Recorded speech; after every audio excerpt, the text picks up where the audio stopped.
Coach Nick, welcome back to the show. How are things? How's it going with the videos? They're going. I did, every once in a while I embark on a video that takes way too long and it's not worth the amount of time it is to do it.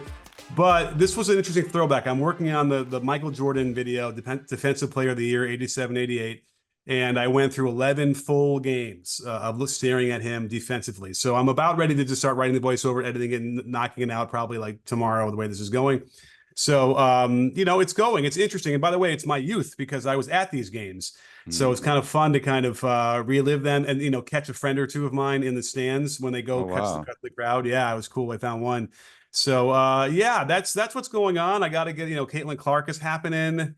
We're going to get up with the Olympics pretty soon. So, it's I'm trying to keep busy. How about you? I'm doing well. Yeah, I've been moving around New York City. I went to the draft. I even hosted interviews for an All-American camp called Top Elite, talking to some young high school talent. That was really fun. Things are well. That's exciting. You're the hardest working man in the NBA. I am. All right. It feels like everybody's working hard, actually, Coach Nick, around the NBA. These teams are making big moves, a lot of big moves, a lot of big names, too. For you, what was the biggest move of the offseason so far? I mean, I think you got to go with Paul George to the Sixers, right? That seems like that's the biggest name, biggest talent so far in the free agency. So, I mean, we had already seen Embiid, recruiting on live on camera. And with a little looking to himself or looking over to Paul George. It's interesting because it kind of talks to a lot of things. Why did Paul George want to leave? He was home. They had done well when they were together with him and Kawhi, but he might have read the writing on the wall a little bit. Russ was re-signed. Maybe that had something to do with it. Kawhi just never seemed to be able to get healthy. Could be something to do with it. So, maybe he's never played with a center like this. That might be something to do with it too. So it's interesting. And then as a result, the dominoes started falling. So Tobias goes to Detroit now, and they were able to keep Kelly Oubre. So we'll see how this team plays out. But they got better.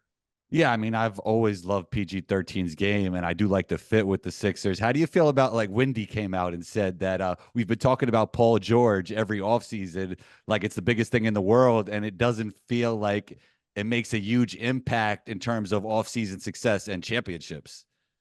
Listen, I guess if you're talking straight bottom line, yes, it's an accurate statement to say that the teams he's joined have not won titles. All right. I know it's a kind of a shrug to me, but yes. Has there been injury issues? For certain. Has there been incredible displays of putting teams on his back and carrying them in certain playoff games? Absolutely. So is he quite that guy? Probably not anyway. His perfect role is number two. He's like the Scottie Pippen. And if he could get a number one that's in the right slot and everything gets balanced properly, then a team that he's number two on could win a title easily. People are saying he's number three, right? With Maxey? Oh, behind Maxey? Yeah, I don't know. I don't know if Maxey's actually a better basketball player than PG-13 currently. PG-13 is a bad man. I mean, he can ISO on you and do all manner of dribble move into long shots and then drives. So he is really good. And then you throw the defensive side, which, again, Maxey is really good on both ends too, but Paul George is a lot longer, a lot bigger, and that gives him a lot more, just natural built-in ability to do things in the basketball court that maybe Maxey can't do. So I would be surprised if we didn't feel after 20 games that PG is number two on that team. One of the reasons you spoke to was that maybe PG-13 saw the writing on the wall with Kawhi, but as much as I don't want to say this and I want to see Joel Embiid healthy, he could be going into a similar situation. Absolutely. And maybe worse, Embiid has gutted out and has tried and has played through a lot of things. So even at 70%, he's better than, most. So that's something. And, I don't know. He's younger than Kawhi, right? But he plays a different position. So that's different, in terms of getting beat up. It's a risk. But I think obviously it wasn't going well in LA. Clearly there were things in and around the team that were not acceptable to him, that he'd be willing to leave his home, that he wanted to get back to that whole time since being in Indiana and then OKC. So So I think there was enough driving him away, right? As much driving him away as welcoming him to the Sixers. So something was going on with that team that made him feel like I need to get out of here. So we were on the B-Ball Breakdown live show, and I think it went down actually while we were discussing what would be the best landing spot for Klay. We talked about the Lakers. We talked about the Mavs, obviously, which he inevitably ended up in. And you like the idea of him playing maybe like 18 to 25 minutes, I would say. I don't know if that's going to be his role with the Mavs. It feels like he'll probably play more with this team. That's why I like the idea of him with OKC, with kind of those young guys playing a lot of minutes and him coming in playing those 18 to 25. But, you know, the Mavs are definitely going to have a better regular season record at the end of this next regular season.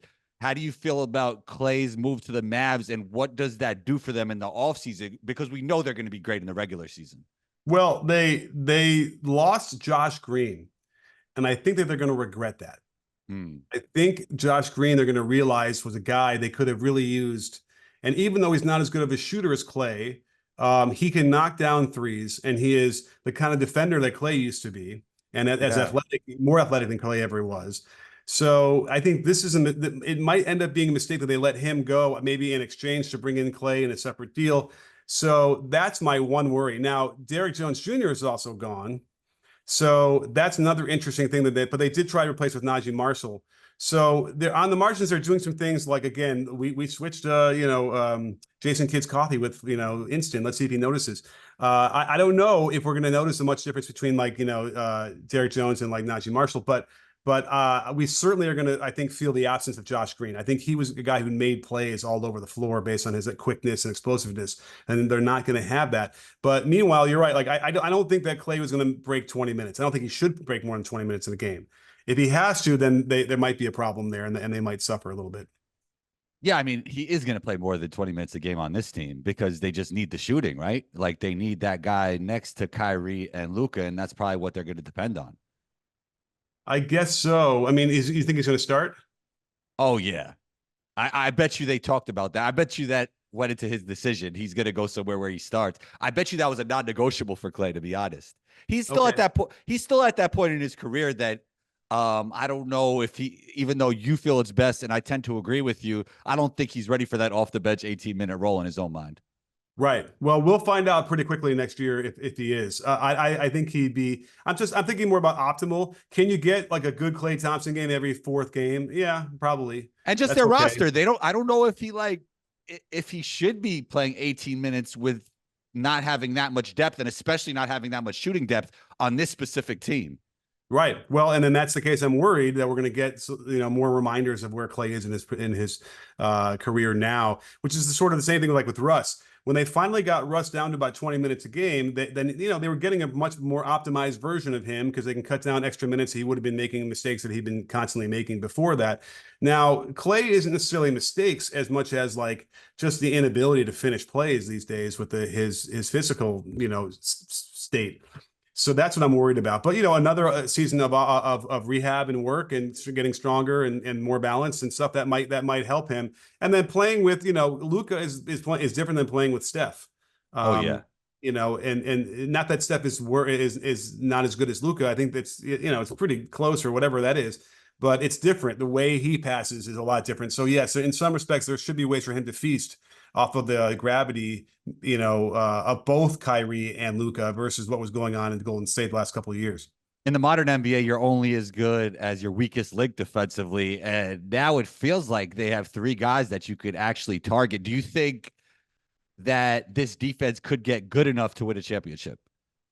Well, we saw it when Luka is a little bit more healthy. He isn't as bad on defense, so we could give him a little bit on that end. And Kyrie wasn't bad either, really. Yeah, Kyrie isn't, he could kind of just be neutral.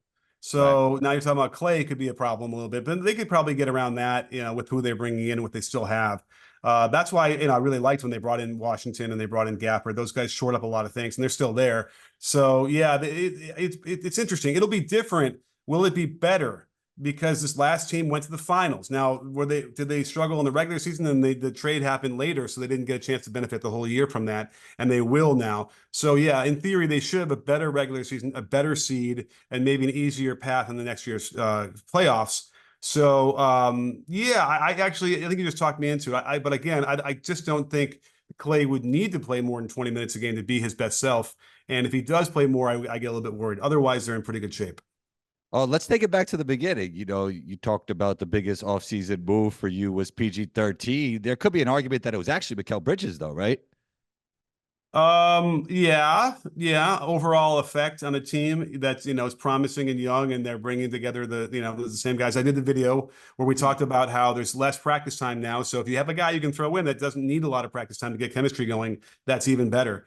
Plus he's a lockdown. Well, is he a lockdown defender? He Yeah, is I would say so, especially when his role isn't going to be, well, his offensive bandwidth is not going to take as much away from his defense than he was with the Nets. Like he was kind of like the primary guy with the Nets. And unless your name is prime Kawhi Leonard or Michael Jordan, if you have the basketball all the time or a lot's running through you, you're usually not going to be your best defensively. for sure. Yeah, so I love that move for them. I just think that now they need to move Randall because there's no room for him. Is that that's interesting. Like I've been on the trade. I don't want to say bandwagon, but I thought it was a good idea to trade Randall for a Mikal Bridges package, and they didn't even have to do that. But now Hartenstein leaves. Do you think it's a good idea for the Knicks to trade Randall for a get good center to get a good center? Yeah. Well, I mean, we've seen Randall at center. They've tried that a little bit, and I think it's defensively been a problem. Mm. But never with like the lineup we have now, where if you put Bridges around him and you put OG around him a little bit, you get a little defenders, that way maybe that you can kind of cover for that. But I just think that maybe even just overall fit, it doesn't necessarily make sense anymore. Chemistry wise, it might not make any sense anymore. Now you got a bunch of guys who get along and are really happy and positive and upbeat. You're going to throw Randall into that mix, who unfortunately for his career has shown the ability to get into dark places often during the games. And we saw this last year. At least this is what I was thinking. Was the Villanova guys had recognized this and all banded together to say we're going to keep him positive and we're going to do whatever we can, and that's going to be like playing around with him after the games and whatever. Like, and it was probably exhausting to have to do that, but like it was probably working to some degree. But maybe there's better ways to manage that without having to have a guy who's constantly needing that kind of boosting and management with his emotional state. So I've been saying it for years and years, and I think now is finally the time. I don't know exactly what his value is, but they could shore that up and get a couple other players that probably fit even better. So I think the perfect fit for the Knicks actually plays for the Jazz, and his name is Lauri Markkanen. But that is totally unrealistic because they don't have any first round draft picks left. Another guy that could help them is Walker Kessler, but I don't know if there's a package that works for Danny Ainge in that regard either. Yeah, I mean, I don't see how Lowry fits in because he's another OG and Bridges is Oh, there. I think if it was like in a hypothetical world, if it was a Julius Randle for Lauri Markkanen trade, I think he'd be a perfect fit because he doesn't need to pound the ball. He can make more quick hitting decisions, and he's But okay, I mean, so you want to play like 4 forwards and Brunson? Maybe I'd like to I see mean, that. Mitch is still there, and Mitch had some really good games against the Sixers. Like he would probably your starter, probably Yeah, be your no, starter. that's true. Yeah. Yeah, okay. So Mitch is a starter, and then you can rotate either OG or Bridges at center, like literally as a Or second center. marketing. Yeah, or Precious if they get him back. Although Right. Precious makes mistakes, and love him, and I'm sure everybody loves to have him on the team, and he tries really hard. But man, you know what I'm talking about. Precious can do things that make you scratch your head multiple times a game, and that you can't have that on a good team. I did see more of those decisions with the Heat and Toronto than I did with the Knicks. I felt like there was some progression with him playing Okay. with the Knicks. All right, good. I mean, I don't know. It popped up enough even last year. I was like, oh, and also it would echo what I remember seeing in Toronto. So yeah, but okay, hopefully that gets better. It should get better. Players get better. They get more experience. They know how to avoid those kind of things. So yeah, but the Hartenstein thing we talked about on our show, it's Right. just frustrating because that worked so well, and they made a mistake. They signed him for 2 years, not 3. Didn't have his full bird rights, and that I don't think it would have taken much to just threw a third year in there when they signed him to have those bird rights. They knew that, and they didn't. They opted not to. But here we are. Any other centers that you think could be an insurance policy for Mitch? Yeah, I mean Kessler is interesting if they're doing a fire sale in Utah. If Da- Kessler really is a yeah, center, but yeah, Daddy Age is hard to deal with, right? When it comes to these negotiations. that's what I hear. That's what I hear. But it might not be hard to deal with. He might just sort of be so averse to making deals that it's like just he might be nice about it, but it's just not hard to get him to pull a trigger. But I'm trying to think of any other centers on the market right now. Do you know of anybody who's available? I haven't looked at the thing. NBA. People are talking about Nick Richards. Nick Richards. Okay. Yeah. You I know, think I think Walker Kessler would be best. I just don't they don't have any first round picks, so I don't know how that works. right. I'm looking right now at the And list. and Mo Bamba I don't think the signed. Jazz want. Oh, they probably could like put in a Miles McBride, and I don't know, maybe a Randall. I don't know how that would work. I think Miles McBride could be a guy that's interesting for other teams. Yeah. Wait, on my trade tracker, I have or free agent tracker, I got Nick Claxton as an unrestricted free agent. That's interesting. Is that right? Because I haven't heard anything about him. Or Yeah. did I, that's interesting because obviously he's a guy who would be, somebody would want him and make something work out of that. Yeah, I mean, he just might like he might get almost the same amount of money on the market than Hartenstein, right? Maybe not quite, but he's a pretty good player. Yeah, yeah, he's good. He's good. He's Yeah. long. He gives you vertical spacing. He can block some shots, do a little bit on offense. And he doesn't pass the ball very well, but he could put the ball in around the basket. So yeah, he's got experience. There's something there that would be valuable. But he's kind of more the same with like Mitchell Robinson, I would say. So who do you think had the better offseason between the Magic and OKC? We have two players going to OKC with Caruso and Hartenstein, and then Orlando gets some much needed shooting and a guy who fits their defensive identity with KCP. Yeah, it's a great question. I might have to lean towards OKC. I would because it's two guys that really fit, right? Yeah, Basically, yeah, and yeah. they're knocking on the door right now. I mean, the Magic they're not knocking on the door, but they're wiping their feet off on the mat in front of it. They're almost ready to start knocking, and so yeah, I mean, listen, I love the fact that they could flip Giddy for Caruso. That's terrific, and then Hartenstein. Listen, he's terrific. And I guess I'm mixed to see that starting lineup if he's starting alongside him and put Chet at the 4 and see how all that works. I want to see how that plays out. It probably should work great. And they'll be much better for it, having already been very good as it is. So I think that they're continuing to make the next step. So whatever they finished, they lost in the second round this year, right? Yeah, it feels Yeah, like Caruso is a lot better fit next to Jalen Williams at SGA because of his ability to make shots.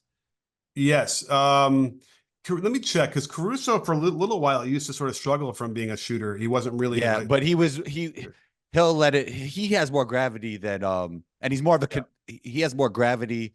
I mean, they're both connective pieces actually, but he has more gravity than Giddy for sure. Yeah, and by the way, he was over almost 41% last year on 5 attempts. So there's an indication to me that like he's figuring some things out, and he was like average the year before. So he's been up and down his career, but I would assume that yes, even if he's not hitting 41%, he's going to have the gravity that gives him spacing and what they need. His passing is fantastic. They're going to love that his passing, especially in the open court, and then his defense. So all those things fit in terrifically with him. I'm sure he'll fit in great there. And then for Hartenstein for the same reasons will fit in perfectly on both locker room and the court. So yeah, I would expect them to continue their upward march towards a title. Let's finish with CP3 and the Spurs because about a year ago it was supposedly one of the biggest offseason moves. CP3 going to the Warriors, and I don't know if you remember this. I didn't like it at all. Him going to the Warriors because I didn't think it was a great fit with Draymond, Klay, and Steph because of the way they play basketball. It's interesting, like the Warriors style of play almost was one of the reasons that the CP3 archetype of player doesn't even exist in the NBA anymore, right? And then he ends up on that team. He's a year older now, but I like the fit with the Spurs so much better. Well, yeah, I didn't like him going to the Warriors either because I knew he was going to demand to start. So he's another one of those guys like with Klay, right? If Klay demands to start this year, it's like you're going to find out at some point where you're going to be better off coming off the bench. You're going to help the team better. And I think the same thing happened with Golden State where he fully expected that. And then they had to wear him down a little bit in the beginning of the year to say, listen, starting isn't working here. We can't have you all starting together. Going to the, again, he should have the same roles as Klay. He should play 20 minutes.